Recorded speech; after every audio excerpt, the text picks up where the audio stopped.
99चा वर्ग सांगा. 9चा वर्ग 81. या 9चा वर्ग 81. काय म्हणायचं 9 गुणिला 9 गुणिला 2. 9 9 81. 81 दोन्ही किती 162. तर आता एक अंक सोडून या ठिकाणी लिहायचा आहे 162 लिहिलं. यांची करा बेरीज. आता एकाशी एक 8 2 10 10 0 हाताला 6 आणि 1 7 7 आणि 1 8 आणि 8 आणि 1 9 म्हणजे 9801 म्हणजे 9 आता 801 या ठिकाणी 99चा वर्ग आलेला आहे. 106चा वर्ग. मग आता 106चा वर्ग कसा काढायचा हे सुद्धा एकदम सोपं आहे. मग आता 106 म्हणजेच काय 100 अधिक 6. 106 म्हणजेच काय 100 अधिक 6. तर मग आता इथे सांगा 6चा वर्ग किती होईल.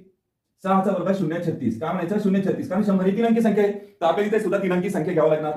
तर मग आता इथं आता हे 6 आहे उचलायचे याच्या खाली मांडायचे. 106 आणि 106 किती झाले 112. आता शून्य कशामध्ये मिळवायचे 112 मध्ये मिळवायचे किंवा 2 मध्ये मिळवा. तर मग आता उचलायचे 36 जसे तसे लिहायचे आणि 112 आणि शून्य किती 112 म्हणजे 106चा वर्ग किती आला 11236.